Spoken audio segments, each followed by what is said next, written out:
Hola coleccionista, bienvenido, bienvenida a una nueva edición de Coleccionando VCF, un podcast de coleccionismo deportivo y un podcast que sirve como excusa para que tres amigos se reúnan todos los meses para hablar de su pasión. Recuerda, nos puedes escuchar tanto en iVoox como en YouTube. En YouTube podrás ver alguna imagen de las piezas de las cuales vamos hablando. Yo soy Esteban Fernández y me encuentras en redes sociales como @coleccionvcf. Hoy tenemos protagonista, invitado especial. Primero, como siempre, Jesús Rivera, ¿qué tal? Hola, buenos días, ¿qué tal? Pablo no está, de nuevo compromisos profesionales, le echamos de menos, le mandamos un saludo desde aquí. Y hoy es la primera vez que un protagonista repite. Es la primera vez. Es verdad que en el podcast en el que vino, al final del episodio, del programa, nos prometió que iba a volver. Y ha cumplido. Paco Lloret, ¿qué tal? He cumplido, sí, ¿qué tal? Muy buenas a todos, gracias por la invitación y bueno, encantado. Ya sabes que esto es un placer, que además te permite escapar y salirte de la vorágine de la actualidad diaria. Eres un hombre de palabra. Creo que sí. ¿Sí? Creo que sí.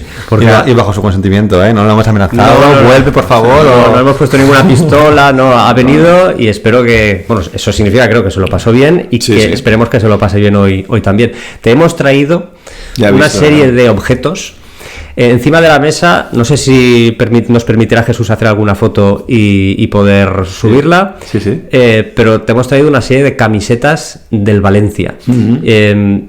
¿Con cuál te quedarías de todas las que están encima de la mesa? Él ya lo sabe. Yo con las más antiguas, blancas, que son de principios de los 70, finales de los 60. He visto una que me ha enseñado con el 7 a la espalda que me parece un tesoro. La verdad es que me hace viajar en el tiempo a mi primer Valencia. Entonces, sí. Para mí esa época es impagable. Y además son camisetas con el número y el escudo y nada más, con lo cual ya es suficiente. Y esas son las que más me gustaría, cualquiera de esas, sí. Le decías a Jesús, oye, lleva el 2 al 7, podría ser usada por José Claramunt. Sí.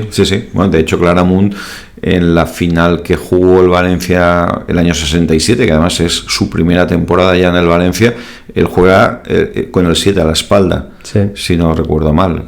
Creo que el 8 era Guillot, el 9 era Waldo, el 10 era Poli y el 11 era Jara. Esa era la delantera del Valencia. Sí. Jara, fue entrenador mío. Anastasio Jara, sí. El paraguayo. En Cracks, en la escuela de fútbol, sí.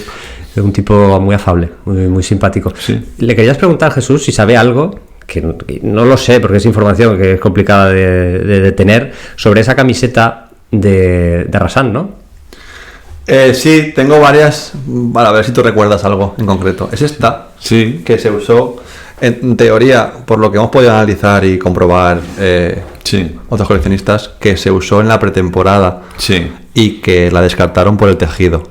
87 sí. Creo que es, ¿no? El 87. Hasta donde hemos podido averiguar, la llevaron en teoría en un partido contra el Pisa, en Italia. En Italia, sí. Pero no hemos podido encontrar fotografías ni verano del 87. Pues imagínate jugar esto en verano, con este tejido pues cuando le traiga a Esteban la de la Fiorentina, se lo pediré a mi amigo José Carlos y si tiene a bien, nos venimos un día y te la enseñamos.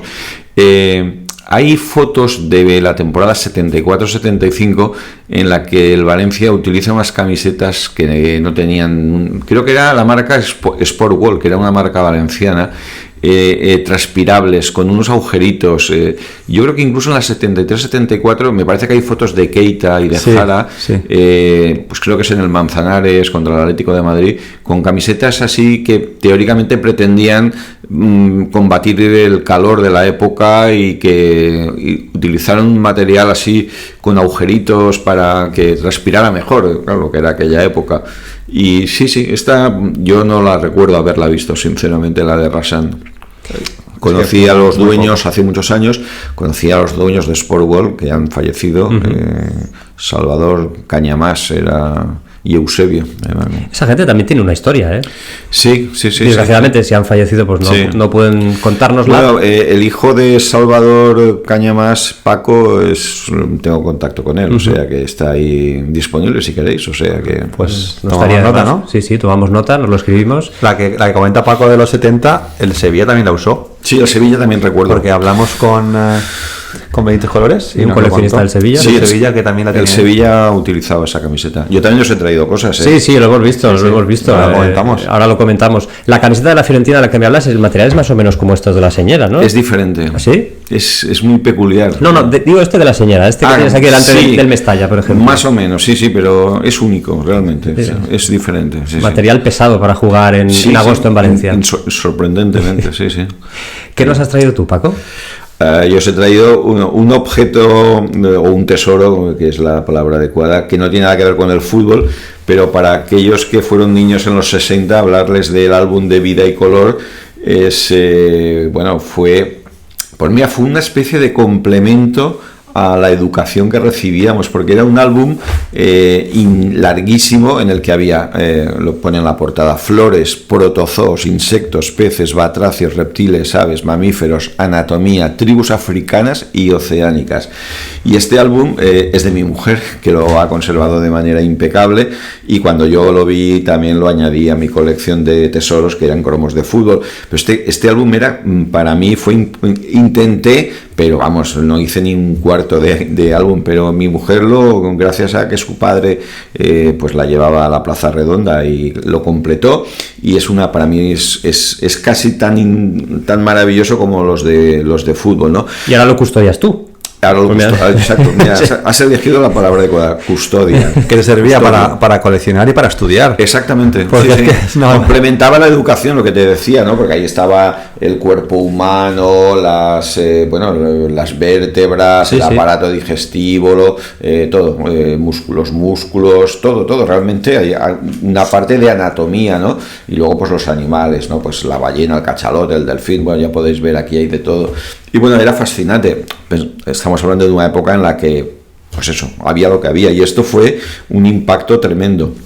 Creo que era una editorial valenciana, Maga, que lo editó, que no sé si lo pone por aquí. Pero fue una colección nacional. Sí, álbumes españoles pone aquí. Pero yo no sé por qué siempre dije que era de Maga, pero bueno, da igual, no pone Maga. Y he traído dos de fútbol, que uno de ellos es una copia de mi primer álbum, que es el de Disgra de la temporada 66-67. El original lo perdí, pero un amigo, Bernat Navarro, me permitió hacer una copia de aquel álbum, que lo tengo más que nada como un recuerdo del pasado, porque yo claro, cuando veo este álbum es como que viajo en el tiempo y me veo a mí mismo siendo un niño aprendiéndome los nombres, las camisetas, algunos escudos que se pueden ver de los equipos hay una página de escudos, claro, aquí está la primera de todas. ¿Es posible que te acuerdes más de jugadores de aquella época que de jugadores de hace 10 años? Totalmente. Además por voluntad expresa. Es decir, no los vas a olvidar. O sea, los jugadores en fin, hay excepciones, pero de los últimos años, pues es que no tengo ningún interés. De hecho, el otro día comentábamos en el programa mío de radio, aquí en Valencia Capital Radio, que hay, de aquí a unos años seguramente me presentarán una foto del Valencia de estas últimas épocas, y habrá jugadores.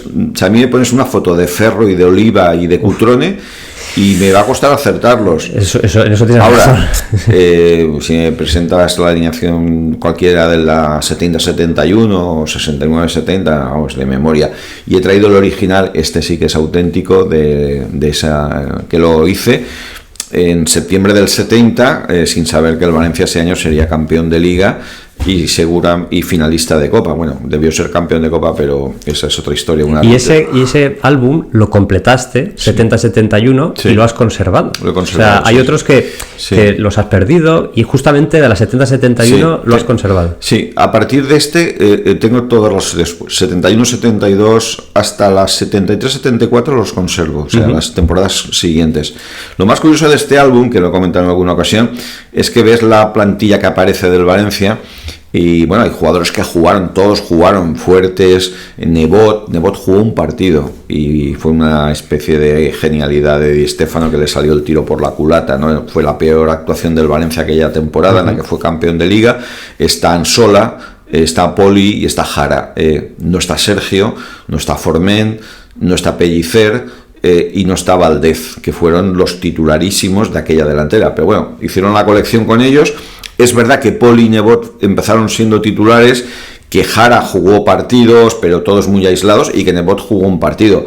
Luego sí, Fuertes también jugó poquito, pero luego los demás sí. Abelardo está Tatón, Vidagain, Barrachina, Aníbal, Sol y Antón, y el gran jugador y la pareja del centrocampo, que eran Claramunt y Paquito. Paquito era el capitán. Puede ser normal, ¿no?, que algunos jugadores, si empezaron la temporada siendo titulares, la editorial publicase los cromos de esos futbolistas. Sí. Lo que pasa es que hoy en día se hacen actualizaciones. Falta también, perdona, Jesús Martínez, que jugó esa temporada.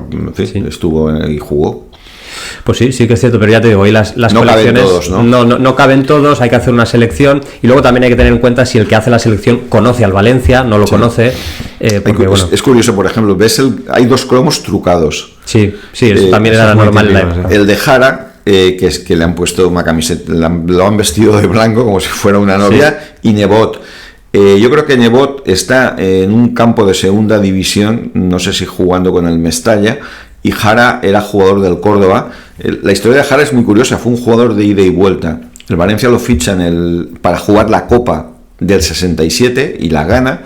Además ese año fue internacional, en un partido que se jugó en Mestalla creo recordar que contra Irlanda. La gana y marca, ¿no?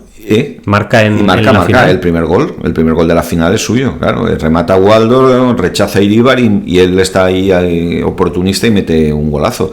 Y también marcó un gol en la final del 70 contra el Real Madrid en Barcelona, de penalti.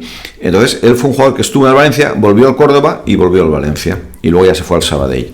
Bueno, pues esta es para mí el tesoro. Esos cromos pintados tienen esencia, tienen aura. No es el único equipo que lo hace. No. Había un pintor ahí en la editorial que, por ejemplo, mira, Ghost, portero del Celta, lo han pintado como portero del Celta, y esta foto está tomada como jugador del Mallorca en el Luis Sitchar. Sí.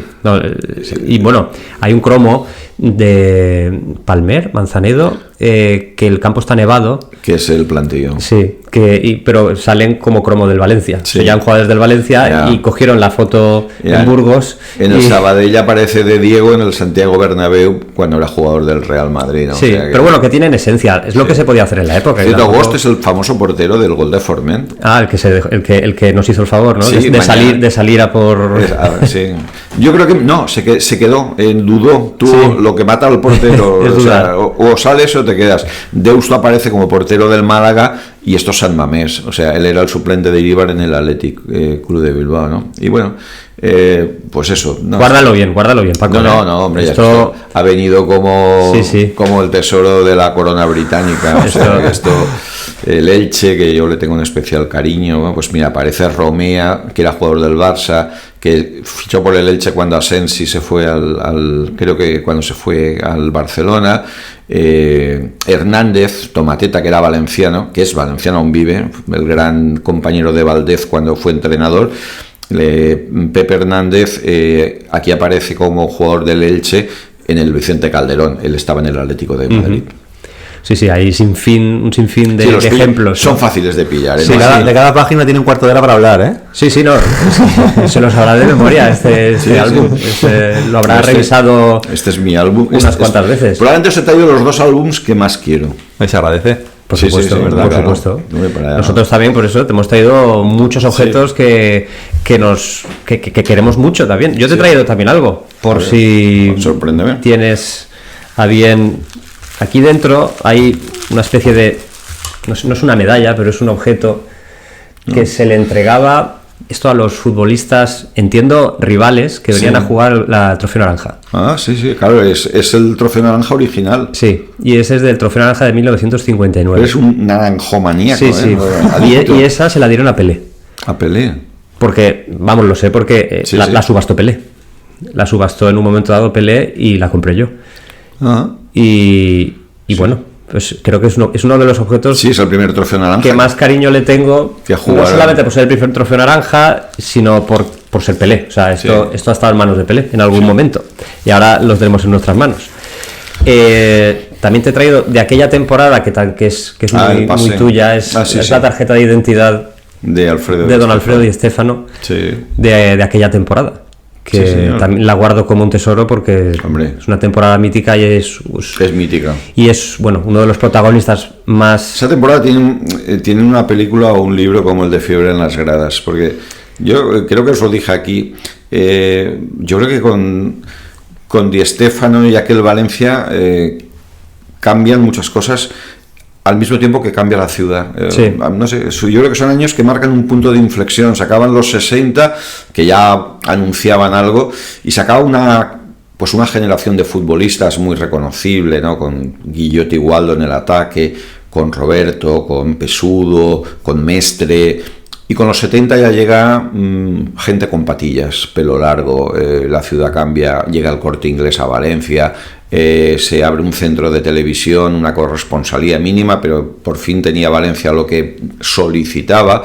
Y no sé, creo que, y futbolísticamente el Valencia, eso que te dicen, no es que el Valencia no estuviera en el mapa, pero sí que recupera un protagonismo. Bueno, la temporada 70-71 es que se habló tanto del Valencia en todos los medios. O sea, hay una revista que era la que más se leía en España, que era La Actualidad Española, que hay varios ejemplares dedicados al Valencia. O sea, y bueno, fue un fenómeno.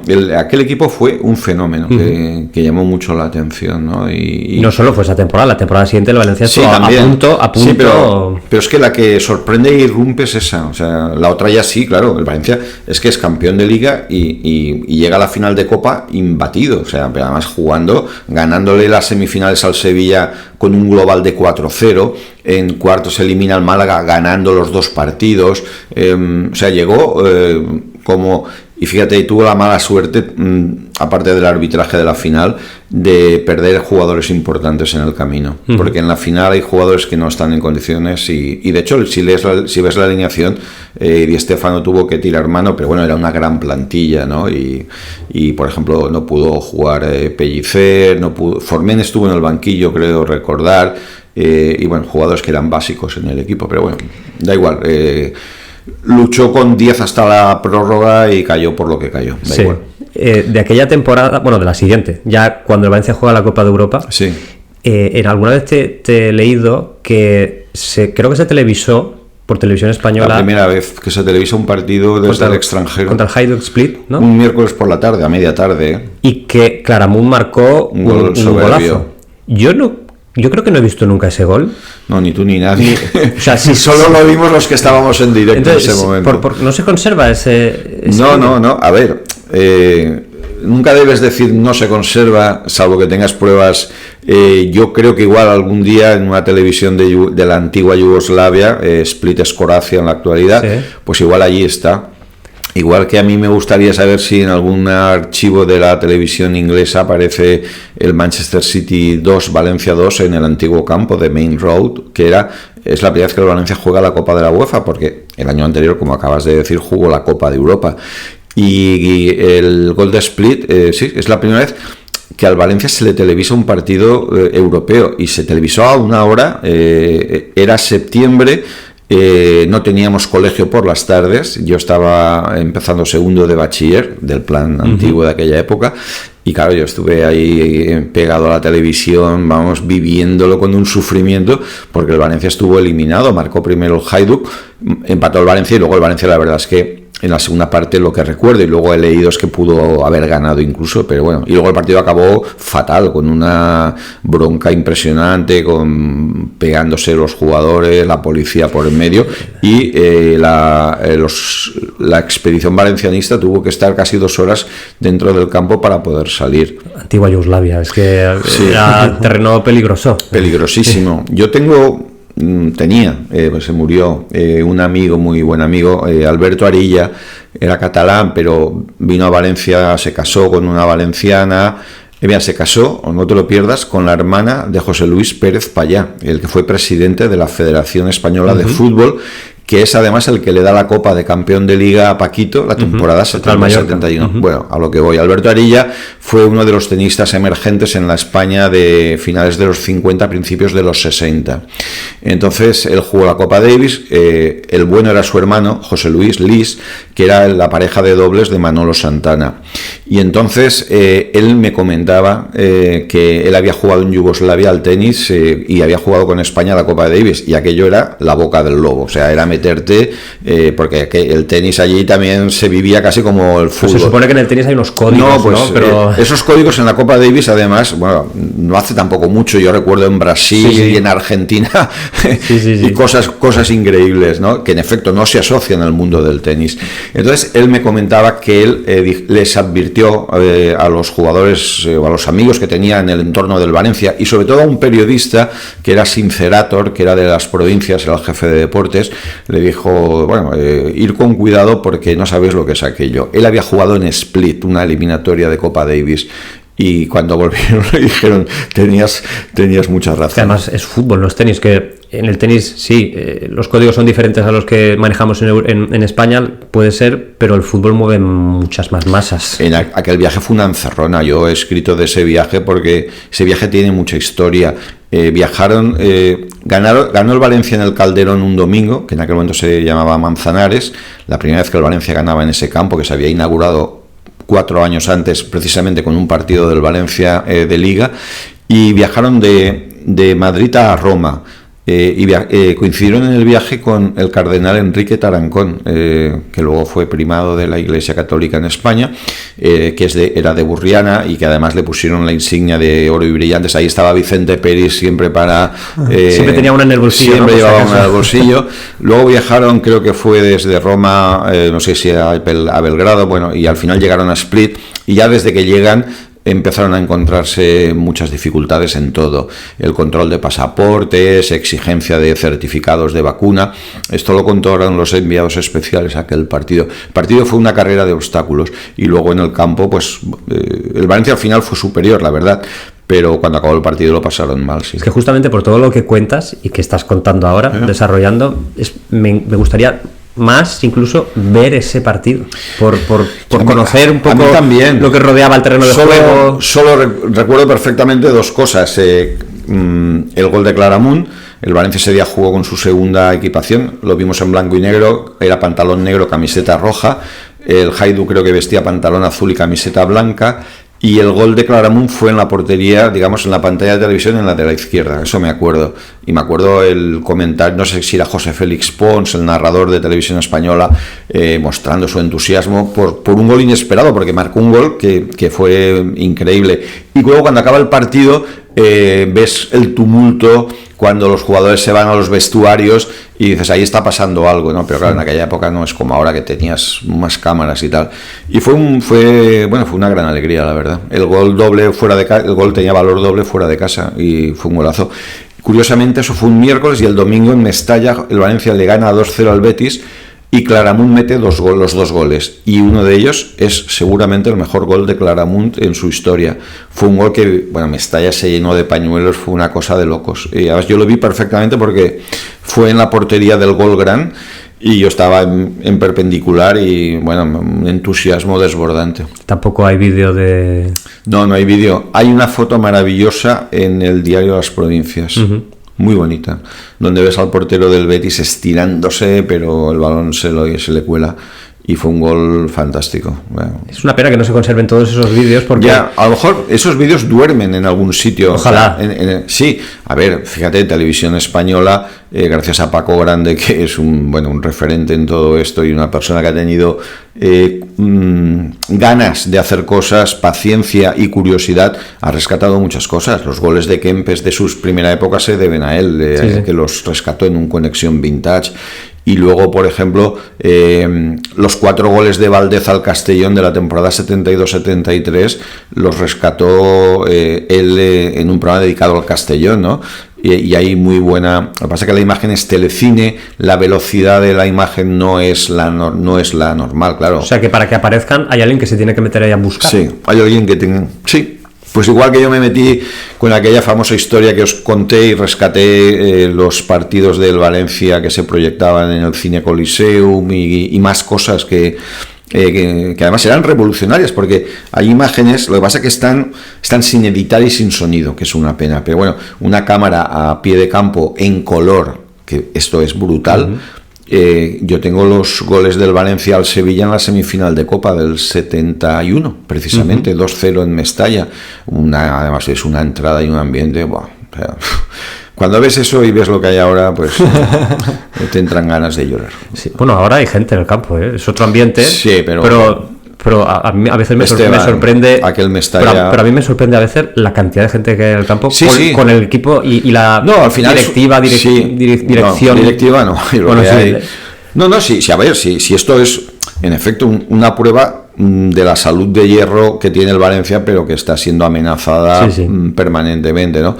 Pero no quiero decirte que ves aquel campo y lo recuerdas cómo bramaba en aquellos momentos. Bueno, era esa grada antigua, verticalísima, y bueno, era tremendo.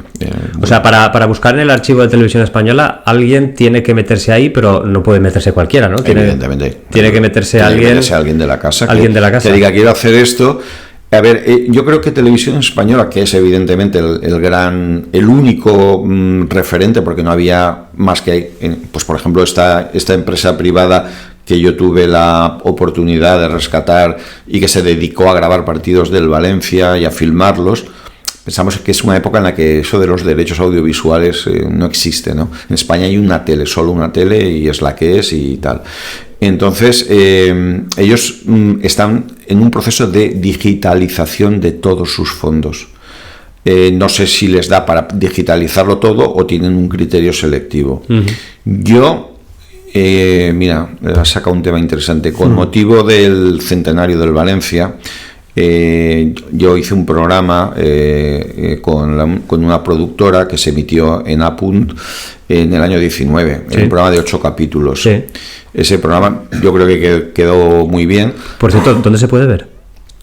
Pues mira, buena pregunta. Los derechos han caducado de emisión, porque hay una ley que así lo dice, pero bueno, yo si quieres creo que tengo guardados lo buscaré y te los pasaré. Porque algunos se pueden encontrar, pero no todos. Pues no sé si alguno está circulando por YouTube. Creo que sí. Sí, pues me alegro muchísimo. Entonces, a lo que iba, fuimos a Madrid, Xavi Crespo, que era el responsable de la productora, que hizo, por cierto, un trabajo maravilloso. Fuimos Xavi Crespo y yo un día a Madrid, quedamos con Paco Grande y accedimos a los archivos de Televisión Española. Eso a mí me tuvieron que sacar a empujones porque me hubiera quedado a vivir allí un año. A ver, entonces me enseñó, esto es como las fichas, esto es como esto yo creo que vosotros ni lo habéis conocido. Cuando yo era pequeño trabajábamos con fichas en el colegio y eran fichas muy, muy básicas donde había una descripción del documento del partido. Entonces ponía la fecha, el partido, el resultado y alguna cosa más. Claro, yo la veía y claro, yo le decía a Xavi, això tenim que comprar, això no sé qué. Evidentemente no se puede comprar todo. Algunas cosas además estaban, como te diría yo, sin digitalizar, con lo cual hoy en día no se pueden sacar, pero vamos, ahí hay muchas cosas del Valencia. Si este club fuera lo que no es ahora mismo, pues supongo que se debería intentar de alguna manera llegar a un acuerdo de colaboración, porque al final la televisión pública es lo que pública, es. Y bueno, evidentemente también, pero bueno, estas cosas sí se negocian y tal. Algún día pues el Valencia ahí tiene un fondo de imágenes, de sus imágenes tal. El partido de Split no aparecía. A mí también me gustaría verlo. Igual que me gustaría ver otros partidos, pero bueno, por ejemplo, yo, si dices, ¿por qué partido matarías, simbólicamente hablando? Pues mira, yo por la final del 67, que hay un resumen en Nodo, pero bueno, es Nodo, pero la final. Que en algún sitio tiene que estar. No, es que en aquella época, 67, el tema del vídeo no estaba como ahora. La final del 71 sí que está en vídeo. Sí, eso sí que circula por YouTube. Eso circula por YouTube. Ya ves en buena calidad. Sí, está bien. Sí. Está muy bien. Sí. Es que ese partido tuvo una gran repercusión porque además si lo escuchas, creo que es Matías Prats el locutor, el partido se televisa en directo a México y a Hispanoamérica. Ajá. O sea, para la televisión española aquel partido fue, tuvo mucha salida a nivel internacional. Y bueno, sí. Esa es una noche que no olvidaré. Duro golpe. Sí. Muy doloroso. Muy doloroso, sí. Por injusto sobre todo. Porque ha habido finales que el Valencia ha perdido sin competir o no ha estado al nivel y bueno, pues mala suerte o bueno, ya está, se ha acabado. Pero cuando has estado ahí, has ganado 2-0 faltando media hora y pierdes de esa manera, pues para mí fue duro. Seguramente la vez que más cerca ha estado el Valencia de ganar un doblete de Liga y Copa. Sí, con diferencia. En los años 40 en algún momento estuvo cerca. Sí, pero nunca lo consiguió. Pero este es el que más, vamos. Y además lo merecía.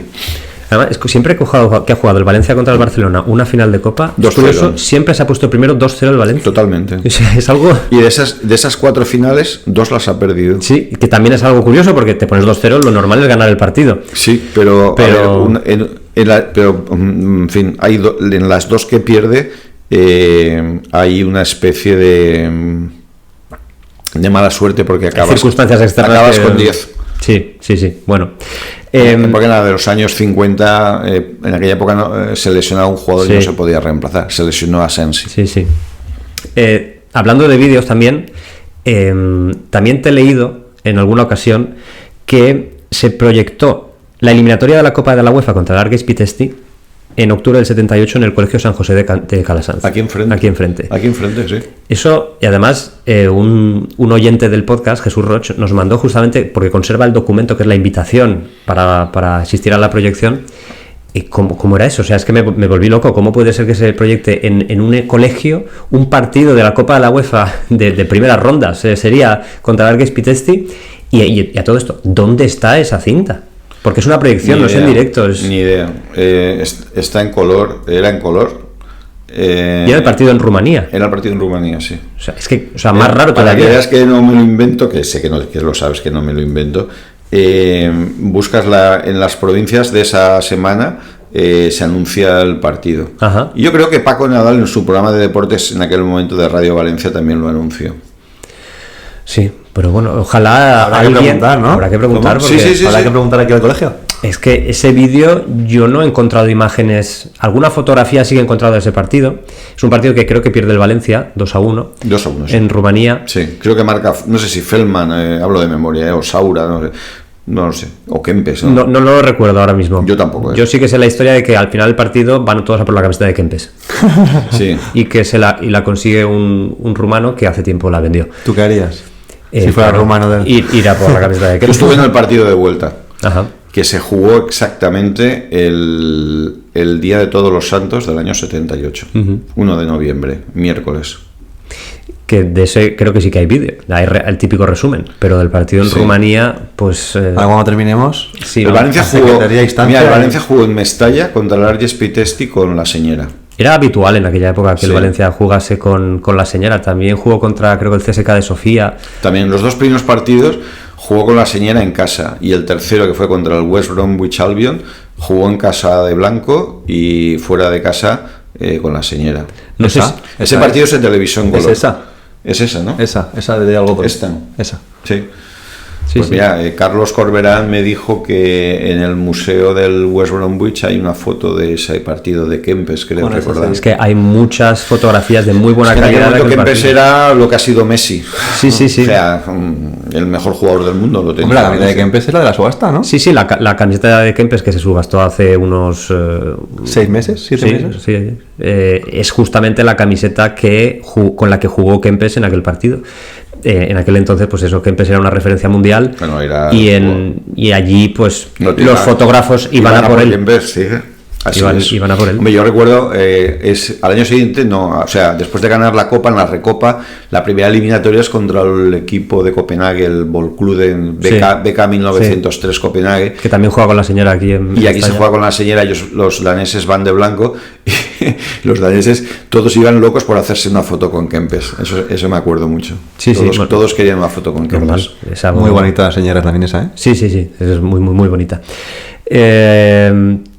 ¿Tú guardas vídeos del Valencia? ¿Guardas vídeos también de tus programas? Que si tienes una colección propia de...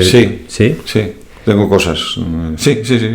Y también me estoy guardando los artículos de las provincias en papel. O sea, eso es más fácil porque al final... Bueno, sí. ¿no? Los vídeos que hay kiosco, Hay que ir al kiosco. No, hay que comprarse el periódico, que ahora la gente ya no va a los periódicos, ya no lee demasiado los periódicos. Bueno, el fin de semana yo creo que un poquito más, ¿no? Sí, pero bueno, tendrás ahí también pues un archivo importante. no sé si vídeos y también radio, cassettes de cassettes.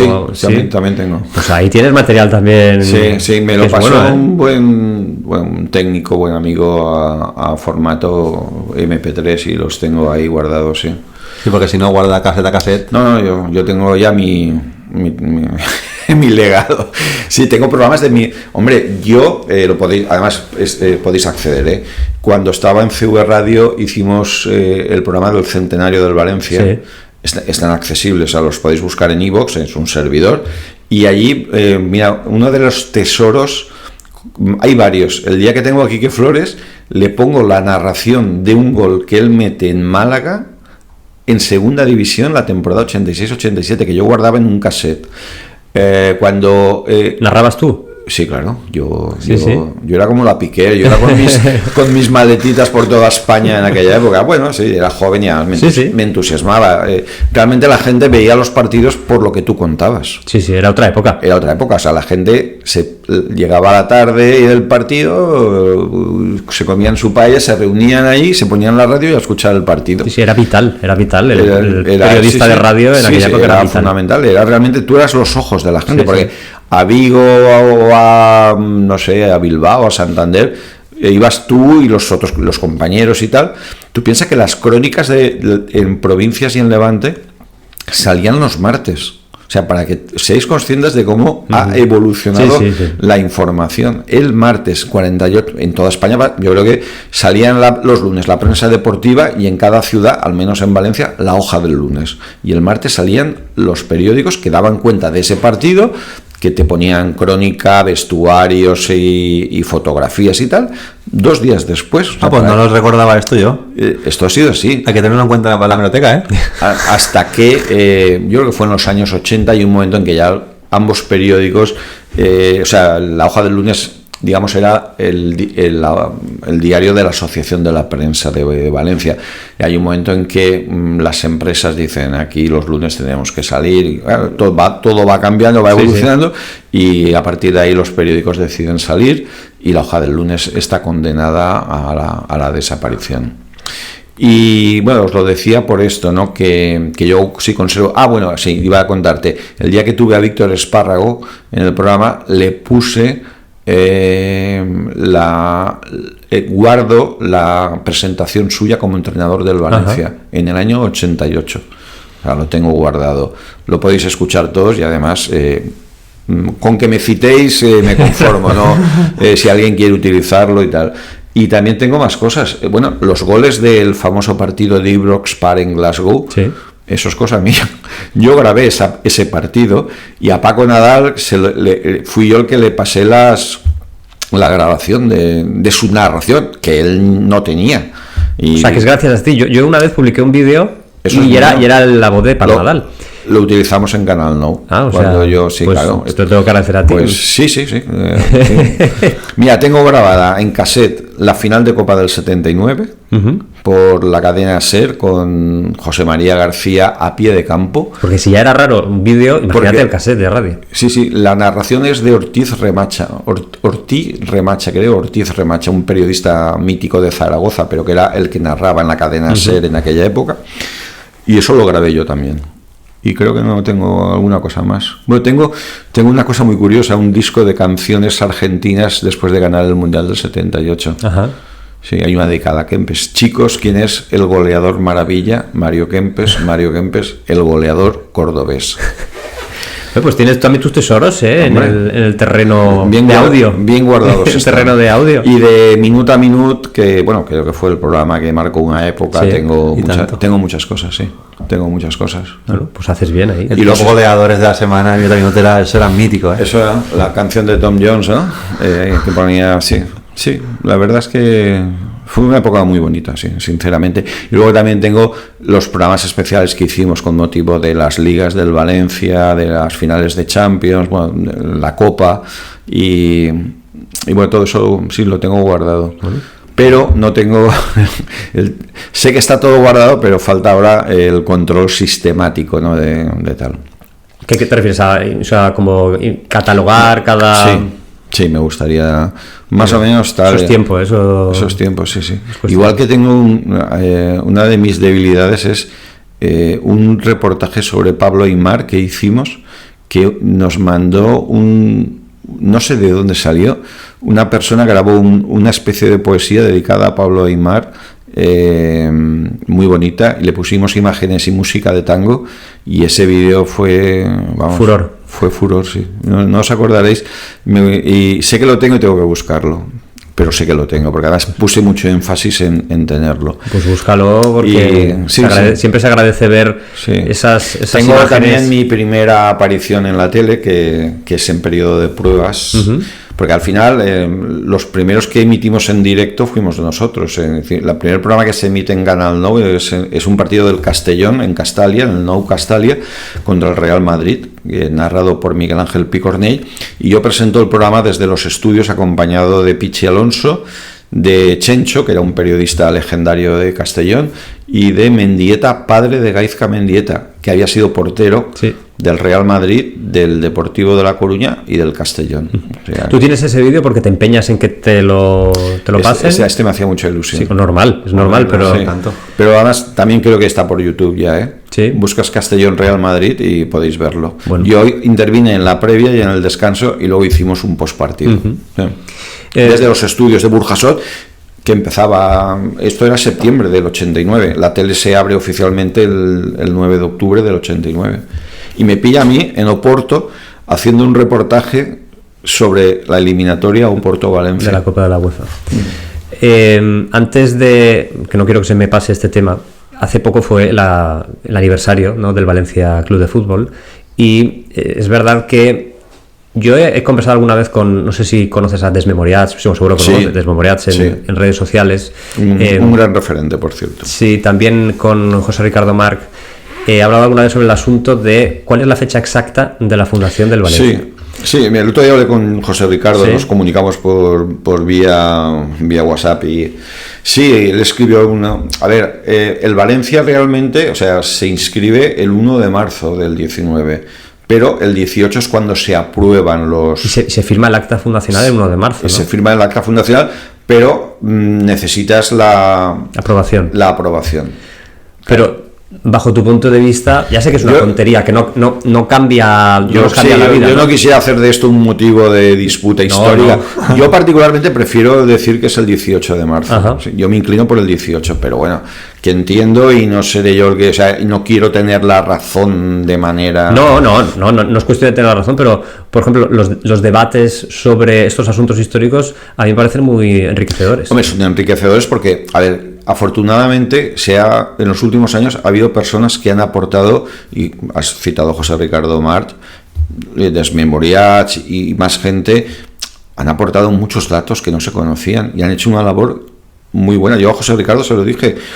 Yo sé que, más o menos a mí la gente me tiene muy considerado por lo que he hecho y tal, pero la gran satisfacción es que por detrás habéis venido gente joven, que sois los que en el fondo habéis aportado también más luz sobre muchas cosas que estaban ahí, que necesitan tiempo, y se ha enriquecido el relato del Valencia, y quedan todavía cosas por salir.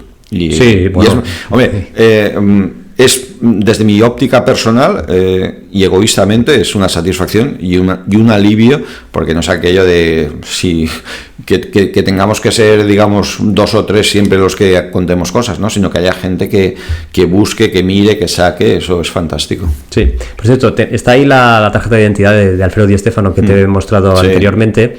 Y me recuerda a la subasta que hizo la familia de don Alfredo hace años de prácticamente todos los objetos que conservaba Di Stéfano. podemos un poco también hacerlo extensivo a otras situaciones, otras subastas que se han producido, como la de Kempes, la camiseta de Kempes de hace 6 meses contra el West Bromwich Albion. Mi pregunta es, ¿el Valencia no está obligado, casi obligado moralmente, a participar en esas subastas y adquirir material que es de una relevancia histórica muy importante para el club? La teoría dice que sí, pero la realidad es la que es. Porque además yo creo que el Valencia sí que tendría recursos, no tendría que tirar de su propio dinero. Pero si el Valencia subasta, haces una subasta de camisetas y te sacas 10.000 euros. Pero el Valencia no tiene proyecto de nada de esto. El Valencia está en lo que está. Estas cosas nos gustan a los que a ti, a Jesús, a mí y a muchísima gente que estará oyéndonos y tal, que tenemos esta sensibilidad y tal, pero... Bueno, a mí me consta que en el Valencia, dentro del Valencia, hay gente que se ha movido y que se ha sentido profundamente disgustado por el tema, por ejemplo, de los banderines que salieron a la venta en Todo Colección de la Copa. Gente del Valencia, gente que los ves en los medios de comunicación. Entonces, si te molesta eso, bueno, también hay otros artículos que también son de un gran peso histórico del club, que están a la venta y que tú como Valencia Club de Fútbol tienes tus recursos para adquirirlos. Me consta, yo sé muy bien como el tema de los banderines, conozco mucho a la persona que los tiene, tengo amistad con ella, he provocado una reunión para ver si podía haber un acuerdo. Claro, el Valencia realmente, y yo lo entiendo, argumenta, y no está exento de razón, es que eso es mío. Es decir, ya, el problema es que, y esto a mí me parte el alma decirlo, pero hubo gente que trabajó en el Valencia, que cobró del Valencia, que se dedicó a expoliar al club y a sacar bajo mano al mercado negro objetos de valor que coleccionistas compraron. Eso es una historia que esto cuando empieza, bueno, tiene fecha muy concreta. Esto pasa cuando el Valencia se va del pabellón social, que era como se llamaban las oficinas, la sede del club, que estaba en la parte posterior de la grada de preferencia recayente a la avenida de Aragón, cuando se produce la reforma del campo para el tercer anillo y se traslada todo a las oficinas ahí detrás del Palau de la Música. Bueno, pues a partir de ahí empieza todo. Hay gente muy lista y luego hay gente muy voraz que busca tener en su casa estas cosas, pero es que esto es aplicable al arte románico y a muchas otras cosas. Pero bueno, a nosotros aquí lo que más nos importa, ¿no? Es la imagen del club, ¿no? Y yo creo que el Valencia, lo hemos comentado muchas veces en nuestro podcast de amigos, que el Valencia debería participar en esas subastas porque, bueno, es que el legado de Alfredo Di Stéfano, que es uno de los técnicos más importantes de toda tu historia, creo que merece que tú conserves alguno de esos, no todos, pero alguno de esas piezas, y que te deberías meter en la subasta, participar o incluso parar la subasta, intentar negociar, que eso ha habido clubes de fútbol en Inglaterra que lo han hecho, han parado una subasta para negociar con la familia, llegar a un acuerdo y, oye, me lo quedo yo, porque la familia entiende que tiene preferencia el club de fútbol si le paga un dinero. Pero no veo un movimiento por parte... Para que las familias que hacen esto saben que van a ganar más dinero a través de coleccionistas privados porque tienen mucho más interés que los clubes. Claro, ellos saben que el club va a decir, pues bueno, pues entonces la gente que tiene esa tendencia a coleccionar es la gente que tiene verdadero interés y que está dispuesta a pagar, por eso lo hace. Luego, en el entorno del Valencia hay como dos entes, que es la Fundación y la Asociación de Futbolistas, que se mueven para conservar el patrimonio. A mí me sorprende que esos dos entes que forman parte, digamos, del círculo del Valencia se muevan de manera independiente, separada. Bueno, esta es una realidad, no te voy a decir que no. Sí, es una realidad. Me consta que es así y yo no acabo de entenderlo como... Bueno, pues existen, esto pasa en la vida, ¿no? Dentro de una organización existen pues sus competencias y sus rivalidades.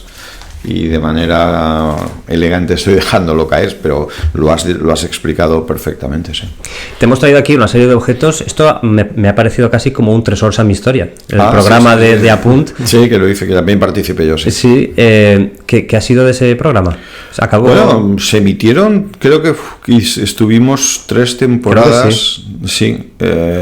Se acabó pues la temporada 22-23 y creo que ya no se renovó el contrato. No me suena más, ¿no? Sí. No me suena, pero era un programa que era muy atractivo para gente como nosotros, incluso para gente que no le guste pues el coleccionismo como nosotros, ver esos objetos y recordar épocas pasadas. Ese programa nació, digamos, llegó aquí a Valencia, en este caso a la Comunidad, desde Irlanda, porque allí en Irlanda fue un éxito. Se compraron los derechos de, digamos, no sé cómo funciona el mundo pero bueno, una productora mostró interés en hacerlo y supongo que negoció y bueno, y se hizo. Sí, yo participé en ese programa con más gente, sí. Vale. Se quedaron cortos los programas, ¿eh? Cuando a mí me gustaba mucho. Era poco tiempo para el invitado, entre comillas. Sí, a mí me gustaban mucho esos programas. Te quiero hacer alguna pregunta también, antes de acabar. ¿Alguna vez te he leído que trofeo naranja, ¿vale? Sí. Vamos a tu vicio particular. Que en los años 70... Antes de los partidos, ¿había como partidos de fútbol femenino en el trofeo naranja? Hubo, bueno... en alguna edición, ¿no? Bueno, en la primera edición. ¿La primera? ¿El 70 o el 59? La del 70. La del 70. 70, sí. Vale. La del 70, que es la famosa foto de Merchina Peris, hija de Vicente Peris. Ese es el trofeo. Sí, creo que es ese, sí. Que se juega antes del trofeo naranja. Sí. O sea, es que yo también, una de las reivindicaciones que yo hago es que, como el Barcelona, que ha montado un trofeo Gamper femenino, ¿por qué no el Valencia femenino pueda tener su trofeo naranja a otra escala? O sea, fíjate, yo, dándole vueltas, yo creo que el naranja, el mítico, el legendario, el auténtico, es recuperable en otro formato que no sea un compromiso, pero el mismo club al final acabó haciendo del naranja un compromiso. Te hablo de épocas modernas ya, o sea, incluso antes de Meriton ya el naranja se convertía en, hay que jugarlo pues un poco por obligación y tal, ¿no? Pero notabas que ya no era lo que había sido hasta entonces, desgraciadamente. Eso es así, por supuesto, por lo menos se sigue disputando. Eso... Sí, se sigue disputando, es el partido de presentación, pero bueno, ya es otra, no sé, yo no sé si sería a lo mejor posible hacer una competición. Además, si Valencia hoy en día, con tanto turista de tantos países, tú traes aquí a dos equipos de fuera potentes y tienes aquí... Tienen que ser potentes. Sí. Porque la última vez, creo que fue en 2005, puede ser, el último triangular del Trofeo Naranja, 2005-2006, que vinieron Udinese y Olympiacos, el partido Udinese-Olympiacos, no había nadie en la grada, nadie es nadie. O sea, entonces tienen que ser gente, o sea, futbolistas, equipos... Sí, pero tú traes, por ejemplo, a un equipo, tú traes al Bolonia o traes no sé, al Genoa... Acuérdate cuando vinieron aquí a jugar la Europa League. Sí, había mucha gente. Vinieron 10.000 de Italia. Cuando empezó el partido había más gente del Genoa que del Valencia, porque era un horario de estos vespertinos extraños, ¿no? Y bueno, a mí, que he vivido, yo sé si tú conociste el apogeo del naranja, que para mí es en los años 70, era una especie de rito, sobre todo el último partido, que Mestalla se llenaba. O sea, yo recuerdo el famoso Valencia-Borussia del 77, el campo estaba, a reventar, porque era Bonhoff el jugador a seguir, jugaba en el Borussia, pero claro, ves la alineación del Borussia, estaba Bertie Box como capitán, estaba, Stili, que creo que se había ido ya al Real Madrid, ya no estaba. Pero bueno, estaban jugadores como Heynckes, un equipo fantástico. Sí, no, lo es. Estaba Simonsen, que luego fichó por el Barça. Hace poco la selección española jugó contra Países Bajos en Mestalla. Se tuvo que dirimir el ganador final a través de los penaltis. La última tanda de penaltis disputada en Mestalla creo que fue contra Las Palmas, puede ser, en los años 90 en Copa. La 96-97. Sí.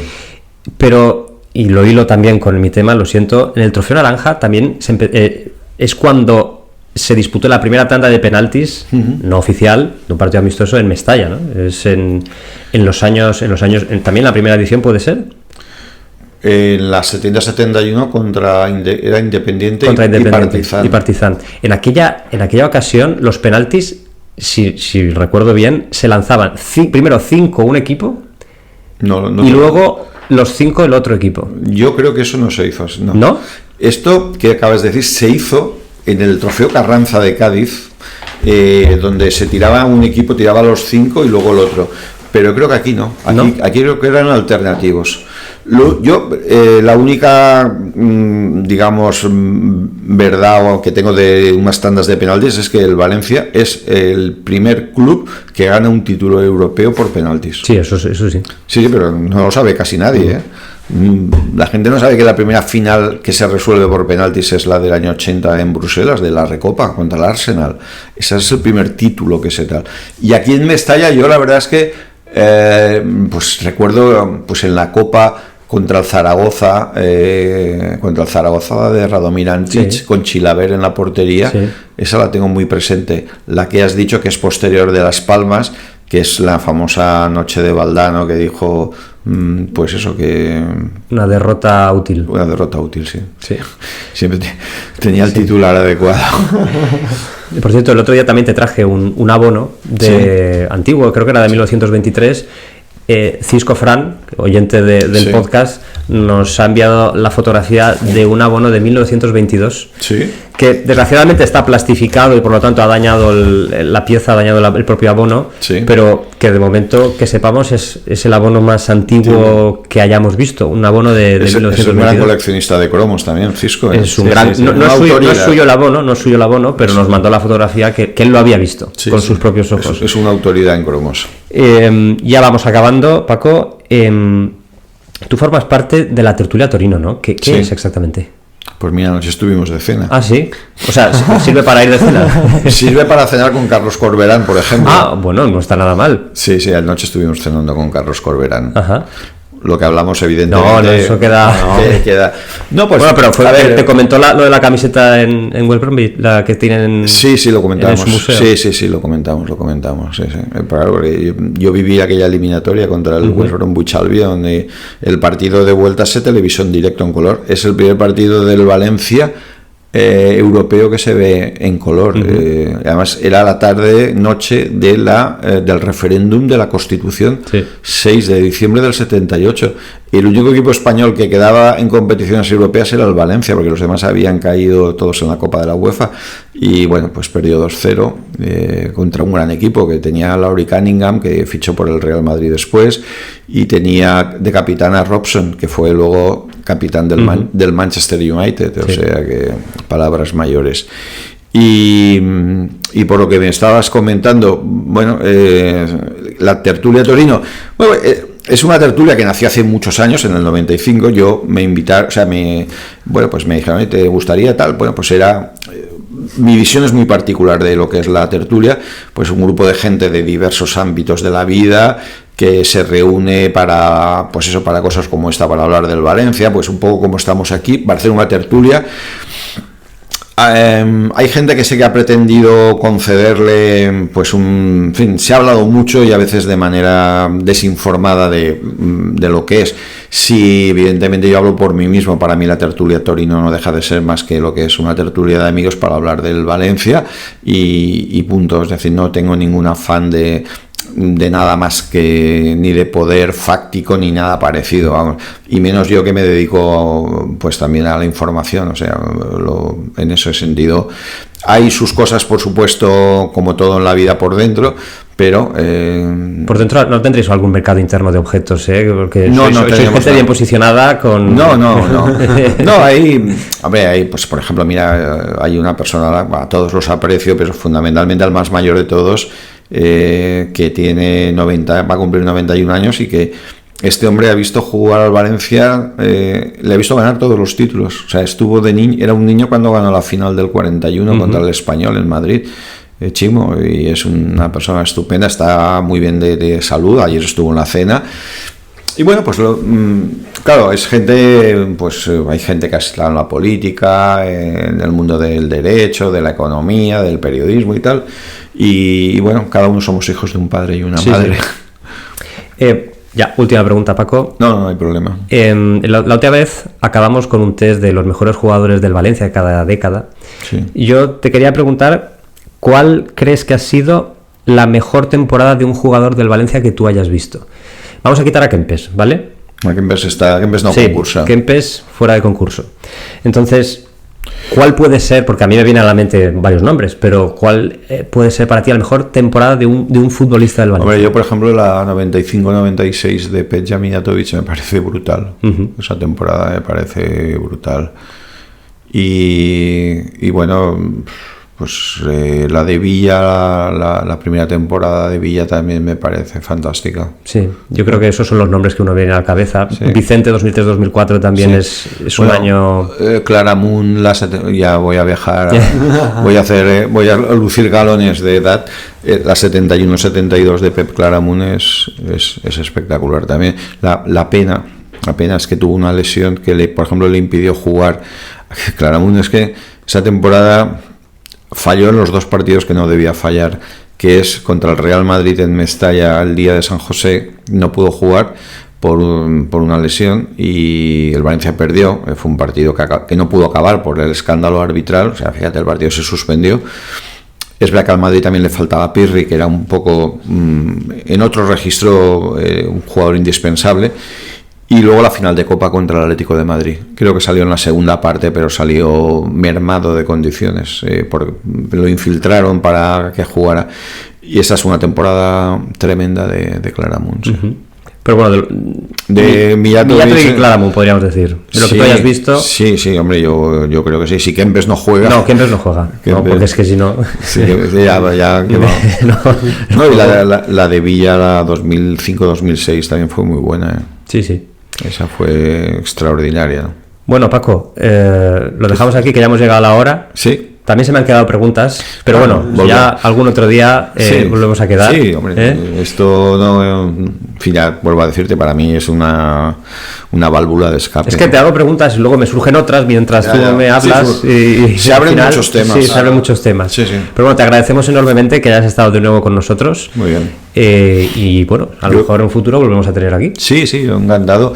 Yo os lo agradezco y además, en fin, os animo a que sigáis y espero que os vaya bien, porque no sé, yo creo que al final, dentro de lo que es el fútbol actual, lo que se dice el fútbol moderno, que es una manera de decir, pues hay algunas cosas de este fútbol que te apartan, pues está muy bien tirar mano y darle valor a todo lo que ha habido y que creo que es importante, ¿no? Sí, para nosotros es casi lo más importante. Es curioso, probablemente la gente que vivió aquella época no le daba importancia y ahora los que hemos venido después, pues eso, nos volvemos locos con las camisetas de entonces o con un documental o lo que sea, ¿no? Sí. Es sorprendente. Curioso, sí. La gente no le ha dado importancia, se han tirado muchas cosas, pero bueno, afortunadamente hay gente como vosotros que está ahí pendiente. En la basura, buscando. Sí, no, yo por ejemplo, mira, me da mucha pena, no conservo los pases de mi padre de Mestalla. No sabes la pena que me da eso. Porque no se le daba importancia, es que lo has dicho. No, lo tiraban y bueno, pues eso. Y nadie miraba por lo que iba a representar eso. Sí, que al final representa mucho. Y hoy en día no tenemos casi abonos, porque cada temporada es el mismo. Eso es otro tema. No me lo recuerdes. Sí. Bueno, Paco, muchísimas gracias. Jesús, nos vemos a final de mes. Sí. Perfecto, muy bien. Saludos a todos, esperamos que hayáis disfrutado como lo hemos hecho nosotros. Hasta luego. Adiós. Hasta luego.